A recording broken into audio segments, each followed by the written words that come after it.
Hey everyone, my name's Elliott Skeer, race car driver, sim racer, student, and driver coach.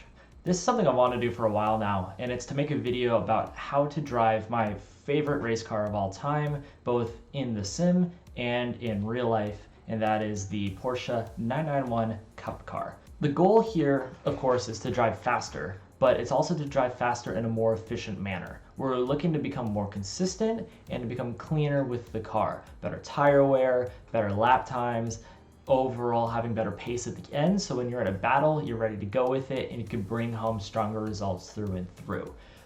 This is going to be targeted on focusing on new things.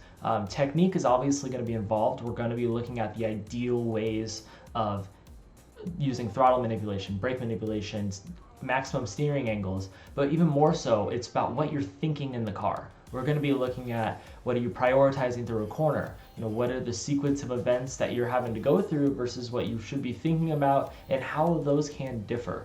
And like I said, this is everything that I do in the real car and the way I transfer it into the sim. And for all of my real life coaching that we do on the sim, this seems to work on a pretty good one-to-one basis. And at the end of the day, hopefully it makes you both a better driver in this car, but a more consistent driver overall, as a lot of these processes can be transferred from car to car, no matter if it's front-engined, rear-engined, mid-engined, front-wheel drive, rear-wheel drive. These ways you're thinking about driving the car shouldn't really change much. So, with all that being said, let's take a look here at the Porsche 991 Cup car around Barcelona. The first thing to think about is, what are we dealing with here? What is a 991 Cup car? And we have something that is no ABS, no TC, minimal aero, minimal mechanical grip, and a lot of horsepower. So all of that negates the vehicle that is hard to drive, that requires you to drive smoothly. It's a vehicle you cannot exceed the limits of time and time again, and something that needs to be driven just below the car's limitation. It is a car that wants single deliberate inputs given to it without a lot of noise in the frequency. You don't want a lot of wheel shimmy, you don't want a lot of pedal play. You want very calm, very crisp, and very deliberate actions. So let's think about what we're dealing with here with a 991 Cup car. Well, at the end of the day, it's still a 911. And we look at the side profile of it here, that's a 911 without a doubt. And you got to think of where's the engine and where's the fuel tank. Well, you got the engine all the way off the back, you got the fuel tank up front, and that gives the car a unique characteristic that we need to maximize while driving it around here. The biggest thing to think about is you have this engine off the back that's putting a lot of weight down on those rear tires, and we want to capitalize on that by getting good hard exits out of corners. We want to use that engine shoving down on those back tires and getting the runs out of the corners. But of course this comes with the contrary, and that is we don't have a lot of weight on the front. If we look at where the front end is, there's not nearly as much weight in comparison as there is on the back going onto those front tires naturally. So what do we have to do to put the weight on the front end? We need to decelerate. We need to throw that weight onto those front tires, to use the front tires to bite into the ground, to use them efficiently, to get them to rotate in the corner well and get the good hard exit out. The goal here is we take that weight, we throw it forward, and we prioritize that going into the corner as we keep all that weight on the front end to help those front tires bite, slow us down, get us turned into the corner, and then we maximize a hard throttle coming out of the corner to get that back end to squat and do the old classic 911 of the back end's digging, the front wheels coming off the ground, and to replicate that the best we can with this car. But it's a very unique weight layout that we definitely need to keep in mind for every lap, every corner we do in this car, and how to capitalize on that. So we have this obscure weight distribution in a car that's not so easy to drive and can get pretty unfriendly. So we have to keep it calm, we have to keep it smooth, and we have to maximize the areas that we can with it. That comes from not surprising the car. This is a car that does not like surprises gone its way, sudden weight transfers, high frequency inputs, any like wheel shimmying or anything crazy on the brakes. This car wants nice, calm, smooth, precise inputs given to it. And at the end of the day, the goal is to have a strong exit out of the corner, right? We want to use that weight on the back of the car to plant the rear tire into the ground and really force it to bite in and launch us off of the corner. So the goal in the car is to get a strong exit. That is your end goal, but that is your reward for doing everything correctly from there back. We're going to work, even though the corner goes from brake zone to apex, we're going to break down the corner and prioritize it as apex all the way down to brake zone.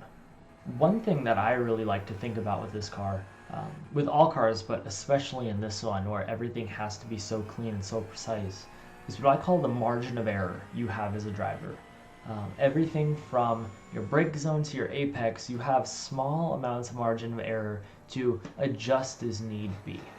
So if we take a look here at turn 5 at Barcelona, we have an apex, which is the star, and we have the brake zone given. The brake zone is obviously going to shift a little bit given conditions, given tire, etc. The apex is more often than not going to stay the same. And you can see these two lines running all the way from track width down to the apex point.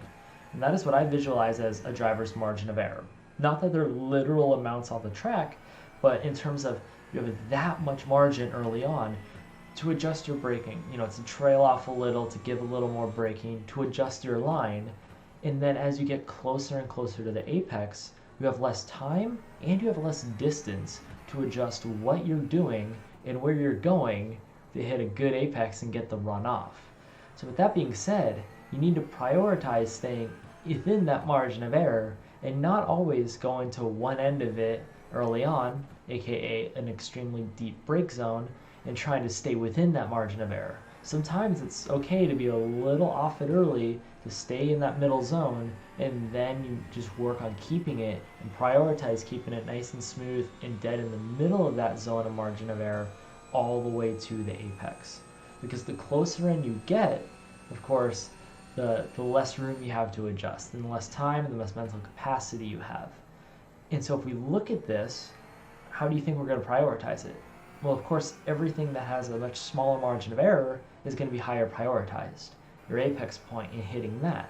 But then the spot right before that, your brake release, that's going to be prioritized. The spot right before that, your turn-in point, that's going to be prioritized, but to me, not as much as the brake release point. And then before that, you have the main brake zone. And then the last thing on my prioritization list is the brake point itself. That can be adjusted, that can be moved, but everything that happens closer to the apex is more and more important. So with this car, especially without having ABS, is don't think about how deep you can go into the brake zone. Think about how quickly you can pop off the brake and roll speed down into the corner while still staying in that margin of error. So with a mental prioritization put in some sort of order and a rough idea on what we're dealing with in the car, now it's time to start thinking about footwork. Now in this car, footwork is the number one thing by far. If you take a look at my hands here in the video, you can see that they pretty much go to 90 degrees in the corners and stay there, and that rings true in the real car as well. Except for hairpins, except for any sort of special corners, you rarely turn your hands beyond 90. A lot of the times you just kind of lock them there, and anything else done is with footwork. And with a car with such a unique weight distribution, any throttle hit, any brake hit, any throttle lift, any brake lift is going to affect how much weight is thrown on the front, and therefore how much front efficiency we have. So now if we take a look here at a throttle and brake trace, now these are of course theoreticals just laid out, but this would be the ideal, is you have a very aggressive lift off the throttle, you have a very sharp brake trace on the initial hit that falls off with a linear pass. You see that it doesn't plateau and it comes off very smoothly all the way down to zero. With a car without ABS, and even in an extent the cars with ABS, that brake release is tenfold more important than the brake point and the brake pressure initially. Obviously we want it to be high and we want to be deep into the brake zone, but this brake release, especially the end of it, matters much more in this car.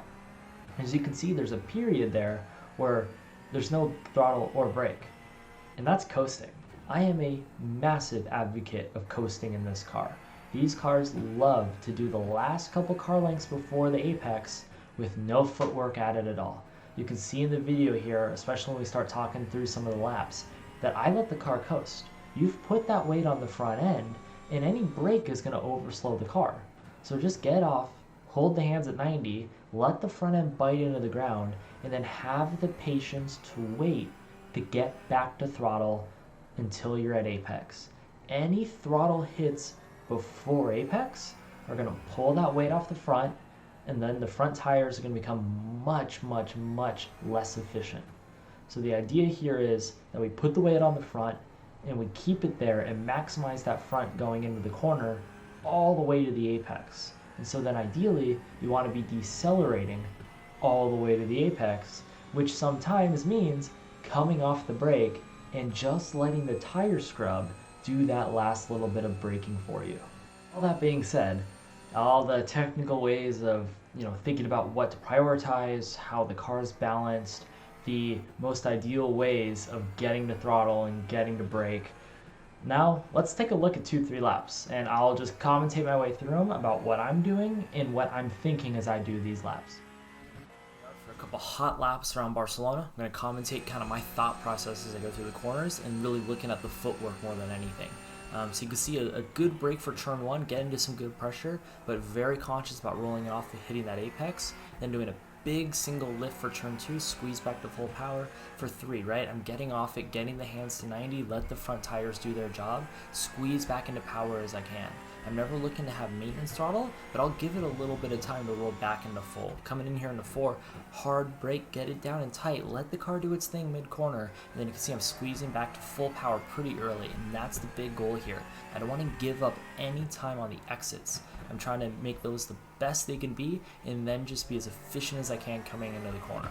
Same with turn 5 there. Hard on apex throttle, getting out of the corner, and just doing the best I can in. Hard on brakes into the chicane, rolling off it, let the car do its thing mid-corner, squeezing back to full throttle. It doesn't always have to be an instant 0 to 100 hit of throttle, but you always want it to be a progression from 0 to 100 with no real flat lines and no real pauses in your acceleration. So coming up here into the hairpin, coming in hard on the brake, down into second, and even here I'm trailing off it before I'm at apex, 180 on the wheel quickly, unwind it, let the car have a good straight run out. And then into a sweeper, see same thing here, hands at 90, I'm letting the car coast until I know I can squeeze back to throttle and get that good run out of it. Now diving into the last complex here, over the curb, back to hard throttle. Now look at my footwork here, I stab it between the chicanes, dump it instantly to get that weight on the front end to get it to bite for the second chicane. It's no different than what we're doing in all these other corners, except it's in a very quick succession and it's a very quick movement. So it's the same theory, just applied in a much more abrupt practice. I'm driving the car the same way, but just modifying that way for each corner. So hard again into turn 1 here, trailing off it, getting down to apex, squeeze back throttle, dump it all. Get the car to rotate into turn 2, on throttle again, dump it all. Get the weight on the front. Play with it a little bit to get the car to rotate if you need to, and then squeezing back into full power. You see that there's minimal drama with the hands, there's minimal drama going on in the footwork overall. It's clean, it's trying to be as deliberate and as singular with my inputs as I can. I'm trying to minimize the amount of times I move the weight in the car, even if the weight changes can be abrupt, in the sense of getting on very hard power as we do out of the hairpin there. So as you come rolling down into the bottom of the track, again, hard on the brake, rotate it into the corner, hit the apex, squeezing back into throttle, allowing the weight to settle on the rear tire and then getting on it. Into the right sweeper, hard off it, let the front end do its job, rotate it through, squeezing back to power at apex.